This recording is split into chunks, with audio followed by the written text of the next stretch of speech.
Willkommen zurück zu einem weiteren SFS-Update-Video. Heute haben wir zwei Themen am Start, einmal allgemeine Raketenbilder und ein sehr großes Thema, nämlich Fragen und Antworten. Wir sind im vierten Teil angekommen, wir haben die letzten paar Bilder noch vor uns.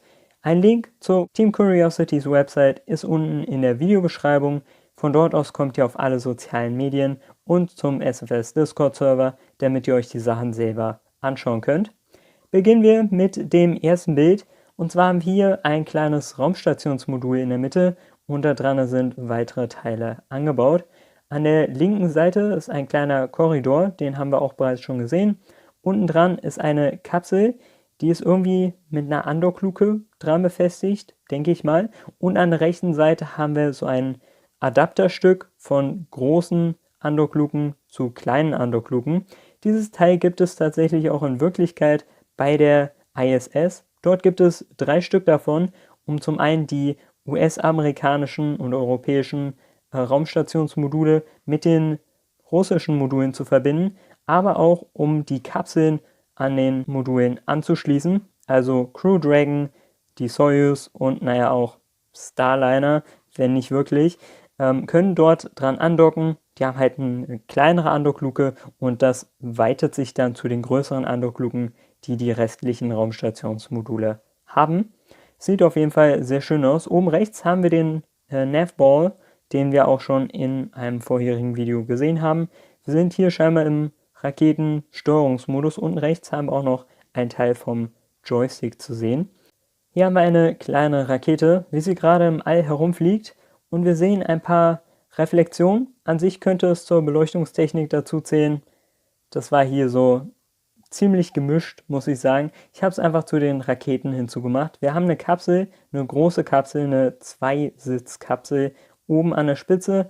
Darunter haben wir eine Sitzkapsel. Ich weiß nicht genau, warum es 2 sind. Die kleinere Kapsel hat eine geöffnete Tür und dann sehen wir weiter links die restliche Rakete. Davon können wir leider nicht besonders viel sehen. Die Schatten sind ganz schön verpixelt. Ich weiß nicht, ob das eine Einstellung ist. Mir ist es auch schon vorher in vorherigen Videos aufgefallen, dass die Schatten an vielen Stellen ziemlich verpixelt aussehen. Ich weiß nicht, ob das beabsichtigt ist. Vielleicht ist es nur ein Prototyp. Keine Ahnung. Wir sehen eine kleine Reflexion an der Kapsel unten dran, an der großen metallischen Kapsel. Und da sehen wir im Grunde blau und dann so ein Trennstrich und dann grau und metallisch silber. Die Rakete hier ist auch im Orbit und die fliegt ja auch einfach so rum. Wir haben eine etwas breitere zentrale Stufe und dann 2 Booster an den Seiten. Alle 3 Treibstofftank-Segmente haben dieselben Triebwerke, die mir ein bisschen bekannt vorkommen. Dazu kommen wir auch noch gleich.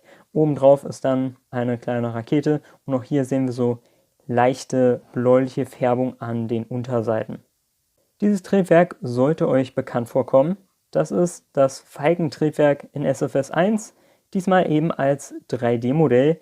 Wir sehen auf der linken Seite diesen Gasgenerator, der wird verwendet, um dieses Triebwerk am Laufen zu halten bzw. am Anfang zu starten. Und dann sehen wir die Gondel, die besteht zum Teil aus Metallic Silber und unten, weiß ich nicht, was das für ein Material ist, das ist aber jedenfalls schwarz. Hier haben wir noch ein weiteres Bild von demselben Triebwerk, diesmal im All, nicht auf der Startrampe, und die Reflexionen scheinen hier ein bisschen stärker zu sein als vorher. Die obere Verbindungsstelle zum Treibstofftank scheint ein bisschen schmaler zu sein. Ihr seht, wie das nicht ganz bis zum Rand hinreicht. Vielleicht gibt es unterschiedliche Einstellungen, damit man dort so eine Verkleidung außenrum machen kann, so wie wir es in der 1.4 hatten, dass dann so eine weiße Verkleidung außenrum gemacht wird, damit die empfindlicheren Teile vom Triebwerk geschützt werden können.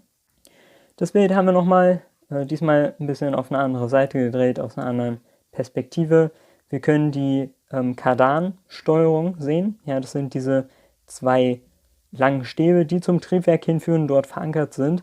Die werden benutzt, um das Triebwerk hin und her zu drehen, jeweils in 2 Richtungen. Sowas wie Rollen geht beim einzelnen Triebwerk nicht. Wir haben aber hier jedenfalls die Neigung und das Gieren.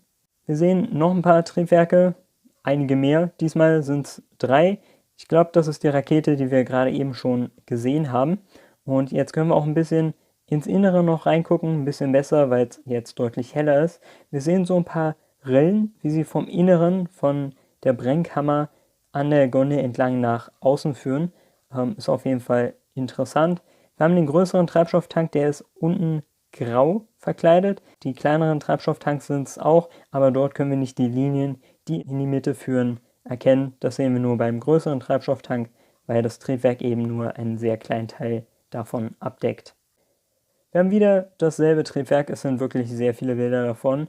Das ist in dieser Form jetzt das letzte, was wir haben. Wir sehen wieder ein paar Schatten, wieder ein paar Reflexionen und wieder ein paar bläuliche Färbung. Wir haben eine kleine Rakete, wie sie vom Weltraumzentrum wegfliegt und ziemlich horizontal liegt. Das könnte man auch zu den Verbrennungsgasen hinzuzählen. Ich habe es hier einfach zu Raketen gemacht, da ich über die Skins sprechen möchte, die hier angezeigt werden, die man hier sehen kann. Zum Beispiel die Raketenspitzen. Ja?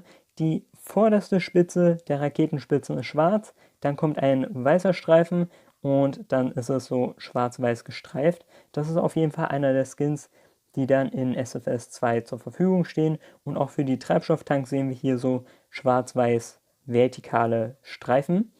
Hinten feuern natürlich die Triebwerke, die Verbrennungsgase raus in so einem gigantischen Feuerball und ganz hinten können wir dann noch das Weltraumzentrum erkennen.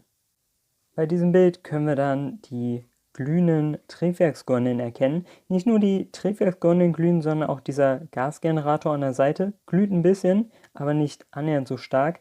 Ich weiß nicht genau, warum die mittlere Triebwerksgondel stärker glüht als die untere. Es kann sein, dass das mittlere Triebwerk schon etwas länger an ist. Sieht aber auf jeden Fall sehr schön aus. Davon haben wir noch ein paar weitere Bilder. Hier sehen wir das nochmal.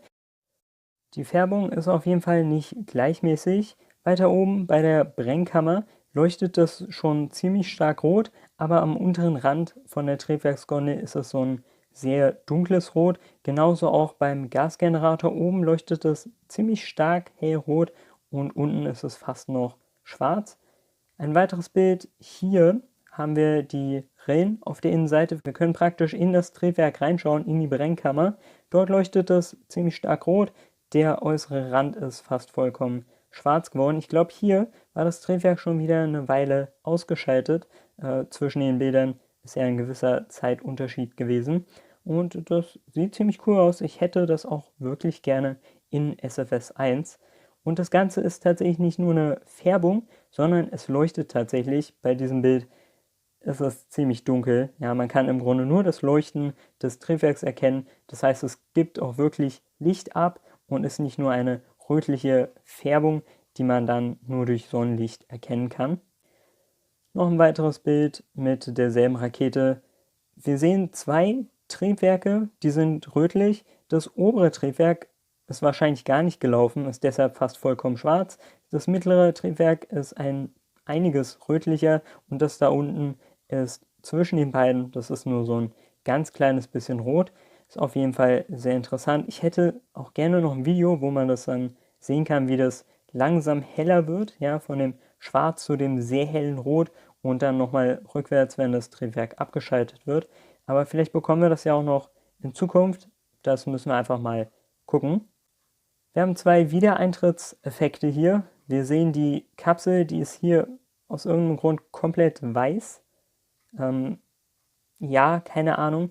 Das ist wahrscheinlich einfach nur eine Umrandung, damit man erkennen kann, wo ist die Rakete. Außenrum haben wir dann das Plasma, was durch die Wiedereintrittshitze entsteht. Wir sehen so einen schwarzen Streifen, der da durchgeht. Ich nehme an, das ist der Horizont, ja, der Rand der Erde in dem Fall. Wir sehen, oben sind deutlich hellere Streifen. Wir haben so ein dunkelrot, dann orange, dann so ein weiß-gelb und später wird es so ein bisschen rosa. Unten hin sind ein paar Wolken noch dadurch zu erkennen. Ich nehme an, das sind Wolken, vielleicht ist es auch die Oberfläche. Da wird es von rot zu gelb-orange, wieder zu orange und dann zu dunkelrot. Ist also ein gewisser Unterschied, ob man in den Himmel schaut. Der Himmel ist ja an sich blau und ob man unten hinschaut und das Wasser ist an sich auch blau. Also ich weiß nicht genau, was da der Unterschied ist. Noch ein weiteres Bild. Hier sind wir hinter der Rakete, nicht neben der Rakete. Und wir können so einzelne Streifen erkennen, wie sie sich da so lang ziehen. ich glaube, da wird auch noch auf jeden Fall dran gearbeitet. Die Rakete hier ist zur Hälfte schwarz, ja, das, was eben im Schatten liegt, und das, was vorne dran ist, gerade ganz stark aufgeheizt wird, das ist ziemlich hell. Die sind an sich ziemlich cool, muss ich sagen. Und damit hätten wir die Bilder für Raketen abgeschlossen. Kommen wir zu den Fragen und Antworten. Davon haben wir 41 Stück, also eine ganze Menge. Ich habe die alle mal auf Deutsch übersetzt. Die Bilder an sich sind Englisch, aber ich werde das auf Deutsch vorlesen, damit ihr das auch verstehen könnt. Ich habe das in ein paar Kategorien aufgeteilt. Ja, wir beginnen einfach mal jetzt mit der allgemeinen Fragen. Die erste Frage kommt von Sunnies. Steph, wird die 1.6 mindestens bis Dezember veröffentlicht? Steph sagt, die Chancen stehen gut, aber du weißt ja, wie die Entwicklung ist, also kann ich nichts versprechen. Das hat nur so nicht geklappt, muss man sagen. Es ist schon Mitte Februar und die 1.6 ist noch nicht draußen. Also Antwort, nö. Die nächste Frage kommt von Peanut Butter. Wird es ein Steam-Bundle geben, bei dem man sowohl SFS 1 als auch 2 zusammen kaufen kann? Und Steph sagt, klingt nach einer guten Idee. Also wenn ihr SFS 1 noch nicht gekauft habt, könnt ihr noch ein bisschen warten und die beiden Spiele gleichzeitig kaufen auf Steam. Und damit könnt ihr ein bisschen Geld sparen. Die nächste Frage ist von Verdix. Außerdem, wenn ich fragen darf, hältst du das Veröffentlichungsdatum Anfang 2025, ein halbes Jahr seit August, immer noch für machbar? Steph sagt, ich denke schon. Ja, also, da es hier gerade angesprochen wurde, gebt den Entwicklern Zeit. Wir wollen nicht Kerbal Space Program 2 nochmal haben. Ja, wir wollen diese Katastrophe nicht nochmal erleben. Wir wollen ein funktionierendes Spiel, was man tatsächlich auch benutzen kann und nicht 5 Jahre darauf warten muss, bis die ganzen Bugs gefixt sind. Gebt den Leuten Zeit, stresst sie nicht, fragt nicht immer wieder nach. Wenn ihr nicht irgendwie super alt seid oder todeskrank, es gibt keine große Eile. Das Spiel kommt raus, wenn sie damit fertig sind. Ja? Ich denke, es wird ganz gut werden, wenn sie mehr Zeit bekommen, als man ihnen zuspricht. Die nächste Frage kommt von N6. Wann wird SFS 2 für Android erscheinen? Steph sagt, PC- und Smartphone-Versionen werden höchstwahrscheinlich zur gleichen Zeit erscheinen. Ja, zur gleichen Zeit ist natürlich ein bisschen relativ. Bei den Updates von SFS 1 war es häufig so, dass die Android-Updates ein bisschen länger gedauert haben manchmal und manchmal die iOS-Updates ein bisschen länger. Es war immer ein bisschen unterschiedlich, aber innerhalb so 1-2 Tagen sollte es dann auf allen Plattformen verfügbar sein. Limejuice fragt, wird das Spiel auf Konsole erscheinen? Steph sagt, wir werden es später versuchen. Das hat Steph tatsächlich vor einer ganzen Weile schon als Frage erwähnt. Ich habe das nicht hinzugenommen, weil ich es nicht so relevant fand zu dem Zeitpunkt. Auf dem englischen YouTube-Kanal haben dann einige Leute nachgefragt, gibt es auch auf Konsole? Daher habe ich das hier mal hinzugefügt. Ja, es wird möglicherweise irgendwann auf Konsole erscheinen, wird aber auch noch eine ganze Weile dauern. David Snovetisch sagt, es scheint, dass die SFS 2 Entwicklung immer schneller wird. Warum dauert es 6 Monate? Ja, ziemlich ungeduldig. Steph sagt, ich glaube nicht, dass du verstehst, was für ein Berg von Dingen getan werden muss, um ein Spiel wie dieses zu entwickeln. Nochmal, gebt den Leuten Zeit, die sie brauchen, um es gut zu machen. Wir brauchen nicht nochmal Kerbal Space Program 2. Iron Clue Gaming fragt, kann man SFS 2 im Querformat spielen? Und Steph sagt, ja, das haben wir an einigen Stellen auch schon gesehen. Zum Beispiel eben das Baumenü, wo wir dieses eine große Bild mit der ganzen Benutzeroberfläche hatten. Das war im Querformat, das heißt, man kann wahrscheinlich auch auf Handys dann im Querformat ziemlich gut bauen. Auf dem PC wird es automatisch im Querformat sein, also Axiom Space BP Editor fragt, wann wird der finale Trailer veröffentlicht? Steph sagt, noch einige Monate entfernt. Das war Ende November und es sind noch einige Monate her und es wird noch einige Monate sein. Also ja, es wird noch ein bisschen dauern. Damit hätten wir die allgemeinen Fragen geklärt. Kommen wir zu den Teilefragen. Als erstes von Verdix bekommen wir noch andere 3 breite Teile, die zu den Boostern passen. Das war eine Frage nach dem Bild mit den ganzen Boostern und Flüssigtriebwerken drauf, die ich euch schon gezeigt habe. Und Steph meint, wir bekommen nur Spitzen, ja, keine 3 breiten Treibstofftanks oder 3 breiten Triebwerke, nur 3 breite Spitzen und eben Feststoffbooster. Real Kuya Will, okay. Wie viel Schubkraft werden die Booster erzeugen und wie lange werden sie laufen? Steph meint, nur etwa 60 bis 80 Sekunden, mehr Schub als die Triebwerke, aber sie sind auch sehr groß, weil ihr Treibstoff sehr dicht ist und sie viel davon haben. Ja, also im Vergleich zum Flüssigtriebwerk sind die natürlich deutlich größer. Sie haben ja ihren eigenen Treibstoff schon mit dabei und dementsprechend sind sie eindeutig größer als die normalen Flüssigtriebwerke. Verdix fragt nach einem Bild, von dem wir die glühenden Triebwerksgondeln gesehen haben, von den Feststoffboostern. Wird es diesen Effekt auch für vorhandene Flüssigraketentriebwerke geben? Und Steph meint, ja, also das wird auf jeden Fall auch hinzugefügt. Wir haben jetzt bisher keine Bilder davon gesehen, aber ich bin sicher, da bekommen wir auch noch welche. Crescent, ich weiß nicht, wie ich den Namen aussprechen soll, tut mir leid, wird es möglich sein, die Aufteilung der Verkleidung zu ändern, in die Hälfte oder in 4 Teile. Das ist die Nutzlastverkleidung, ja, die man aufteilen kann. Ja, ich habe es euch ja gezeigt, dass man es in 2 Teile aufteilen kann. In Kerbal Space Program zum Beispiel kann man es auch in 3, in 4, in 6 und in 8 Teile teilen. Steph meint, derzeit nur Hälften wäre nicht schwer hinzuzufügen, aber ich sehe auch nicht viel Sinn darin. Ja, das ist an sich schon recht logisch. Ich meine, die Hälfte reicht in den allermeisten Fällen. Es kommt seltener mal vor, dass ich das in Kerbal brauche, dass es dann in 3, in 4 oder in 6 Hälften geteilt wird. Aber in den meisten Fällen reicht es mit 2 Teilen aus. IHOP Tactical Systems Incorporated fragt, werden wir auch Feststofftanks bekommen, damit wir die Booster ausbauen können? Steph meint 8 neue Booster, 2 mit schräger Düsenvariante, wahrscheinlich etwa 4 bis 5 neue Triebwerke.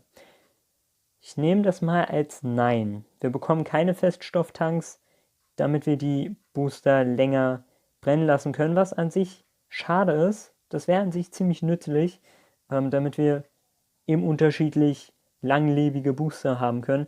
Aber das werden wir wahrscheinlich nicht bekommen. Es kann sein, dass dann neue Spieler die Feststoff-Treibstofftanks und die Flüssig-Treibstofftanks miteinander verwechseln und sich dann wundern, warum funktioniert das Triebwerk nicht unter diesem Treibstofftank.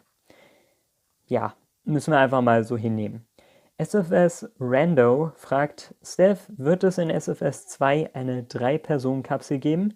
Wir haben eine 1er, 2er und 4er Kapsel gesehen, aber keine 3er Kapsel. Ich frage das, weil einige Leute die Apollo-Mission in SFS 2 nachspielen wollen. Steph sagt, das heben wir uns für den Fall auf, dass wir jemals ein echtes Apollo-Paket machen. Ja, also ähnlich wie das Mercury Atlas Pack, das wir haben auf Mobile. Das wird dann in ähnlicher Form als Apollo-Paket existieren, wo wir dann eben die großen Treibstofftanks mit den großen NASA-Logos und der Vereinigten Staaten-Flagge drauf haben, was wir an sich schon haben durch BP-Editing, aber dann nochmal offiziell später als eigenes Paket. Das wäre natürlich sehr schön. Konkant Sinn? Ich kann das nicht aussprechen. Wird es wie in SFS 1 Teile-Clipping geben? Und die Hauptfrage ist, wird SFS 2 endlose Möglichkeiten für den Raketenbau und die Freiheit des Bauens und Erstellens haben wie SFS 1? Steph sagt, ja und noch viel mehr. Ich bin immer noch kein Fan von Clipping und ich denke, mit den Möglichkeiten von 3D ist es nicht mehr so notwendig. Aber man kann es machen. Clipping ist also möglich. Ich bin, wie ihr vielleicht schon wisst, auch kein großer Fan von Clipping. Wenn es nur Dekorationen sind, sage ich, okay, ist in Ordnung. Aber wenn man Treibstofftanks ineinander steckt und Triebwerke ineinander steckt, dann ist das schon ziemlich gecheatet. Das sollte man dann nicht machen können. Eine weitere Frage von der Person, ich traue mich nicht, das nochmal auszusprechen, Flugzeuge sind fast unmöglich, weil die Entwickler gesagt haben, dass Flüge in SFS 2 noch nicht existieren oder funktionieren werden. Ja, das war keine Frage, aber Steph hat trotzdem darauf geantwortet. Wir werden Flügel, Triebwerke und Auftrieb für alle Teile nach der Veröffentlichung hinzufügen. Also es wird alles geben und auch gewöhnliche Teile wie Treibstofftanks können dann Auftrieb erzeugen, aber erst eine Weile nach der Veröffentlichung. Ja. Für den Early Access, den Erstzugriff, wird es keine Flugzeugteile geben. Lost Spaceman, die Details des Moduls sind spektakulär, aber ich habe Zweifel, ob ein Astronaut in das Modul gehen kann, wenn wir den Astronauten steuern. Das war eines der Bilder von den Raumstationsmodulen und darüber hat Lost Spaceman eben gefragt.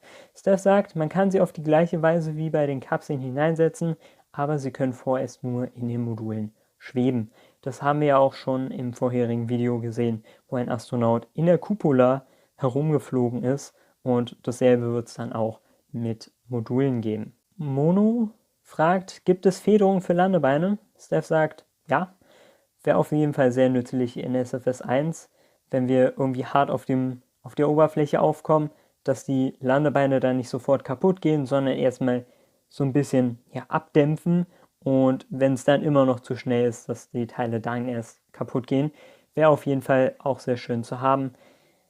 Ich weiß nicht, ob das mal hinzugefügt wird. Kann sein, kann aber auch nicht sein. Jiri Kallas, ich kann das nicht aussprechen. Ziemlich wahrscheinlich habe ich es komplett falsch ausgesprochen. Steph, wird es so etwas wie Habitate wie im Film Martian geben? Steph sagt, es gibt Raumstationsmodule. Man kann sie wahrscheinlich für die Oberfläche verwenden, aber spezielle Module werden später hinzugefügt. Das ist natürlich sehr schön, um Kolonien zu bauen. Ist ja im Grunde meine Spezialität. Und damit hätten wir die Teilefragen abgeschlossen. Kommen wir zu Astronautenfragen. Cursed Boy fragt, können Astronauten sterben oder verletzt werden? Steph sagt, ja, also wenn Astronauten irgendwie sehr hart auf die Oberfläche aufprallen, dann können sie auch sterben. Altos fragt genau dasselbe, können sie sterben? Steph sagt, natürlich ist die Weltraumforschung nicht ohne Risiko. Also ja, sie können sterben. Wang, ja, okay, keine Ahnung. Bin ich der Einzige, der sich eine Ragdoll-Physik für die Astronauten wünscht, wenn sie sterben oder nur ein bisschen hart auf dem Boden aufschlagen? Und Steph sagt, haben sie. Also wenn ein Astronaut stark auf dem Boden aufprallt, werden sie quasi ohnmächtig, fallen um und liegen dann da halt auf dem Boden rum. Wenn sie irgendwie auf einer Schräge sind oder so, dann rutschen sie vielleicht noch ein bisschen runter oder rollen runter, wenn sie besonders viel Geschwindigkeit haben. Das wäre an sich ziemlich schön, ziemlich lustig und naja, man kann sehr viel Blödsinn damit anstellen. Marnes sagt, Steph, Astronautenskins. Steph sagt, sollte möglich sein, aber wie bei den meisten Dingen nach dem Early Access Release. Ja, Astronautenskins, unterschiedliche Färbung. Wir haben ja unterschiedliche Organisationen für Weltraumfahrt überall auf der Welt und die benutzen halt unterschiedlich gefärbte Raumanzüge, auch unterschiedlich geformte Raumanzüge. Das wäre eigentlich ganz schön zu haben. Dann kommen wir zu Kartenfragen, auch Minimap-Fragen. Mohammed 360 fragt, warum ist die Erde nicht grün? Das war eine Frage darauf, als wir die Erde zum ersten Mal im Kartenmodus gesehen haben. Steph sagt, vereinfachter Kartenmodus. Ja, es ist einfach ein sehr stark vereinfachtes Modell und wir haben da halt eben nur eine Farbe hinzugefügt statt zwei. Und das sorgt einfach dafür, dass die Performance deutlich besser wird. Tame Power, könnte man mit der Minimap eine Zeitbeschleunigung zu einem Transferfenster oder zu einem anderen Teil der Flugbahn machen? Steph sagt, dafür ist es viel zu klein. Ja, also die Minimap, die wird ja oben links angezeigt, zumindest bei den Bildern, die wir bisher gesehen haben. Und die ist halt wirklich sehr klein. Wenn man dort irgendwo drauf tippt, dann ist es ganz und gar nicht genau. Das würde gar nichts bringen. Verdix, kannst du vielleicht einen kleinen Punkt auf dieser Linie hinzufügen, um zu zeigen, wo die Rakete ist? Steph sagt, er wird ein Dreieck hinzufügen und das haben wir dann auch bisher noch nicht gesehen, aber im Kartenmodus haben wir schon ein Dreieck, sowohl in SFS 1 als auch in SFS 2 und dieses Dreieck ist im Grunde schon ikonisch. Das zeigt dann halt auch eben die Richtung an. Dazito, Modding, RM, BP Editing. Okay, könnte man das auch in SFS 1 hinzufügen oder wäre das nur mehr Arbeit für eine nicht so nützliche Sache? Steph sagt, könnte man machen. Also eben die Minimap in SFS 1 hinzufügen. Ja, brauche ich jetzt nicht wirklich. Ähnlich wie ich es schon über die Minimap im Allgemeinen gesagt habe, an sich wäre es nützlicher, wenn man einfach Apoapsis Doppelpunkt Wert, Periapsis Doppelpunkt Wert angibt. Es ist an sich deutlich einfacher und benötigt weniger Platz. Ja. Dann haben wir Gameplay-Fragen von Songrow Forgotten. Frage: Wird es eine First-Person-Kamera geben, um das realistische Gefühl zu bekommen? Okay. Steph sagt, ich meine, man sieht es auf den Steam-Screenshots und im Trailer. Ja, wir hatten schon einige Bilder, nicht in dieser vierteiligen Serie, die wir hier hatten, sondern vorher schon. Da hatten wir einige Bilder aus der Perspektive von einem Astronauten und sowas wie First-Person-Kameras wird es geben. Cosmotico, Steph, wird SFS 2 die gleiche Physik und Schwerkraft haben oder schwieriger sein als Kerbal? Steph sagt, gleicher Umfang wie beim ersten Spiel, das sorgt für den richtigen Schwierigkeitsgrad für Mobilgeräte. Wir werden später noch harte oder realistische Schwierigkeiten hinzufügen, also standardmäßig 1:20 die Skalierung von der Realität zu SFS.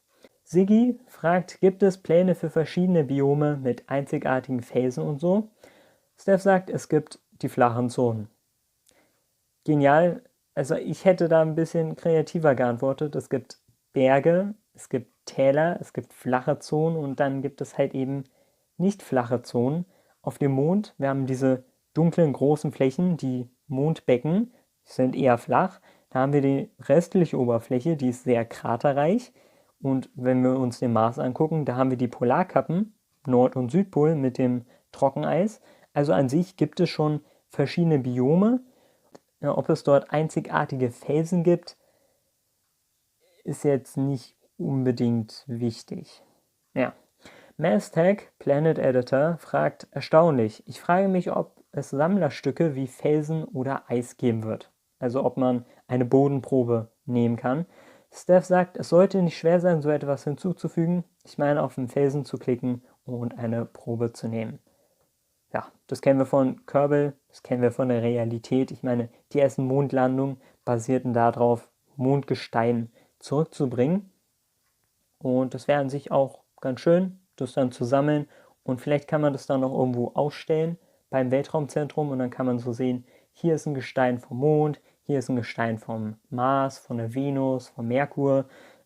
Das wäre an sich ziemlich interessant, das wäre an sich ziemlich schön zu sehen. Psi fragt, kann man von der Erde aus andere Planeten sehen? Wenn man zum Beispiel in der Nacht nach oben schaut, kann man sie dann sehen? Steph sagt, ja kann man, aber nur als Punkte. Also den Mond kann man natürlich deutlich größer sehen und die Sonne auch, aber die anderen Planeten sind halt sehr, sehr weit weg. Wie wenn wir in den Nachthimmel schauen. Wenn wir dort einen besonders großen Stern sehen, dann ist es entweder ein besonders großer Stern oder ein Planet, der sehr nah an uns dran ist. Das wird nicht besonders auffallen zwischen den ganzen anderen Sternen, die wir dann im Nachthimmel in SFS 2 haben. Eine weitere Frage von Psi. Übrigens, dreht sich die Erde und kann die Rotation die Landung einer Rakete oder Kapsel beeinflussen? Steph sagt, ja, Planeten drehen sich und dementsprechend können sie auch die Landung einer Rakete oder Kapsel beeinflussen. Huda, wird es schwierig sein, in SFS 2 Planeten hinzuzufügen, da man beim Original die Heightmap irgendwie machen musste, wäre es also schwieriger, in SFS 2 neue Welten hinzuzufügen? Steph sagt, ja, das wird schwer werden. Denke ich auch mal, statt einer Textur, die die Oberfläche entlang geht, nur so einen schmalen Ring der Oberfläche entlang geht, müssen wir jetzt die gesamte Oberfläche von einer Kugel und nicht von einem Kreis mit einer Heightmap, mit einer Höhenkarte machen. Es wird deutlich schwieriger, aber ich denke mal, ich werde es herausfinden und wenn ich es herausfinde, dann zeige ich euch, wie es geht. Verdix fragt, glaubst du, dass die Bearbeitung vom Planeten mit diesem Ansatz immer noch möglich sein könnte, wenn wir über die Implementierung sprechen? Die Frage kam nach dem Video, was wir gesehen haben, wo wir auf dem Mond waren, die Rakete rumgerollt ist und wir uns die einzelnen Kratersegmente angeguckt haben, die so prozedural erstellt werden. Steph sagt, ja, aber man muss eben die Heightmaps erstellen. Also Heightmaps, Höhenkarten für einzelne Krater, für größere und kleinere Krater, für die Becken, für die gesamte Oberfläche quasi. Und natürlich muss man dann auch Texturen für den Planeten selber machen. Das wird auf jeden Fall ganz interessant. Dann haben wir ein paar Fragen zur Leistung. Ephraim fragt, wie viele FPS werden es auf einer GTX 1050 sein? Also schon eine etwas ältere Grafikkarte. Steph sagt, es sollten solide 60 sein. SFS 2 soll auf ziemlich günstigen Smartphones laufen können. Und dann wird es auch auf ziemlich günstigen Computern oder Laptops laufen. Und wenn man dann eine dedizierte Grafikkarte hinzufügt, dann wird das schon deutlich besser sein. Ja, also an sich könnten es auch mehr als 60 FPS werden mit einer GTX 1050. JKIO-Man, keine Ahnung, No DLC, das läuft auf 3 GB RAM, dasselbe Video, wo wir eben auf dem Mond waren und durch die Gegend gerollt sind. JKIO-Man fragt, ob das eben auf 3 GB RAM läuft und Steph sagt auf 2 GB RAM. Ja, also wirklich sehr günstige Smartphones, selbst heutzutage, würden das locker hinkriegen. Spaceman, wie habt ihr das geschafft? Eben auf die Antwort 2 GB. Steph sagt, das Wichtigste ist, die Leistung nicht zu vernachlässigen, regelmäßig zu testen und so weiter. Und ich wünschte, das würden mehr Spielentwickler machen, beziehungsweise große Firmen, die Entwicklerstudios beauftragen, Spiele zu entwickeln, dass sie ihnen mehr Zeit geben, um das Spiel zu optimieren. Ich meine, wir sehen es immer mehr mit Spielen, mit AAA-Games, ja, also die besten Spiele, die derzeit im Markt sind, die benötigen häufig für so simple Sachen so viel Leistung, dass man das auf günstigeren Geräten praktisch gar nicht spielen kann. Und selbst mit den neuesten Grafikkarten kriegt man dort kaum 60 FPS. Ist auf jeden Fall eine ziemlich schwierige Situation, in der wir uns gerade befinden. Hoffentlich ändert sich das irgendwann, dass wir auch wieder mehr Entwickler wie eben Team Curiosity bekommen, die dann sich wirklich hinsetzen und die Leistung von den Spielen verbessern, und zwar von Anfang an, nicht erst im Nachhinein. Wir kommen zu Fragen von der Steuerung. Lone Sigma, wie wird die Steuerung für mobile Spieler aussehen? Wir haben ein Bild bekommen und das war eben auch die Antwort, die Steph jetzt gibt. Steph sagt, Joysticks für den Start, Stabilisationsassistenten im Orbit, Pfeiltasten für das Andocken und weitere Joysticks für Rover und Flugzeuge. Haben wir an sich alle schon gesehen. Flugzeuge bisher nicht, aber das existiert ja im Grunde noch nicht. Rover haben wir gesehen, Raketen, Stabilisationsassistenten, Andocken haben wir alles schon gesehen in vorherigen Videos. FRM, Quadratwurzel von -1, IO. Ich habe keine Ahnung, wie man das aussprechen soll. Ob das überhaupt ein Name sein soll, keine Ahnung. Ist der Joystick an das Gitter gebunden oder kann man zwischen den Hauptrichtungen steuern? Ihr erinnert euch an das Steuerkreuz an den Joystick von der Oberfläche, von der Benutzeroberfläche. Und in dem Fall ist es gesperrt, sonst wird es super nervig zu steuern, wenn man sich nach rechts drehen will, aber es sich dann ein bisschen in andere Richtungen dreht. Ja, also wenn wir den Joystick nach rechts ziehen, dann geht er nur gerade nach rechts. Wir können damit im Grunde nur die Rakete neigen. Und wenn wir die Rakete gieren wollen, das ist eben die andere Richtung, dann müssen wir zurück in die Mitte und dann nach oben oder nach unten ziehen. Damit hätten wir alle Fragen abgeschlossen. Wir haben noch eine letzte Ankündigung von Steph und die war eigentlich schon zeitlich gesehen vorher dran, aber ich habe die ans Ende gepackt, damit das wirklich deutlich wird. Ja? Steph sagt, ich werde hier sehr offen sein. Wir veröffentlichen SFS 2 so früh wie möglich, um Feedback zu bekommen und zum Start wird es nicht so viel Inhalt haben. Aber es wird eine solide Basis sein, auf der man aufbauen kann. Nur innere Planeten, noch keine Flugzeuge oder Space Shuttles und so weiter. Aber es wird eine Menge Dinge haben, die SFS-1 zum Start noch nicht hatte. Wie Astronauten, Wasser, ein richtiges Raumfahrtzentrum, Planetenbiome, Raumstationen und so weiter. Gebt den Entwicklern Zeit, das Spiel gut zu machen. Ich habe das jetzt schon zum 3. Mal oder so gesagt. Einige Sachen, die SFS 1 zum Start noch nicht hatte. Astronauten haben wir immer noch nicht. Wasser haben wir immer noch nicht. Ein richtiges Raumfahrtzentrum. Wir haben das Raketenbaugebäude. Der Rest nicht. Also ich zähle das einfach mal dazu. Planetenbiome haben wir im Grunde. Ich meine, wir haben flache Zonen auf den Oberflächen und wir haben Berge wie Olympus Mons und wir haben sehr tiefe Krater. Und ja, also ich würde das mal zählen, wir haben das. Raumstation haben wir noch nicht. Das nächste, was wir an Raumstationen haben, wären die Kapseln, aber die zählen ja nicht als Raumstationsmodule. Das heißt, das wäre auf jeden Fall schön, das auch nochmal zu bekommen. Und das wär's dann. Ja? Das wäre alles, was in 2024 noch veröffentlicht wurde. Natürlich in der Zwischenzeit von Anfang Januar bis jetzt Mitte Februar wurden einige Sachen schon wieder veröffentlicht. Ich werde die jetzt versuchen, so in wöchentlichen Abständen zu zeigen. Ja, wieder ein bisschen zurückzukommen, auch wieder Polybridge 2 Videos zu machen. Die Videos, die ich hier mache, benötigen sehr viel Zeit für die Aufnahmen und für die Bearbeitung. Daher konnte ich eben nur ein Video pro Woche machen. Ja, wie gesagt, ich werde das ein bisschen öfters machen, immer mal wieder, einmal pro Woche wahrscheinlich. Wenn etwas Neues rauskommt, zeige ich es euch direkt.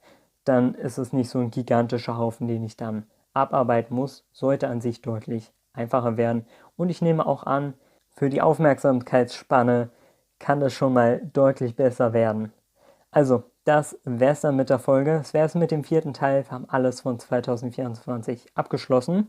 Ich hoffe, es hat euch gefallen. Wenn ihr mehr wollt, lasst ein Like da und ein Abo, um nichts mehr zu verpassen. Wir sehen uns dann im nächsten Video wieder. Tschüss!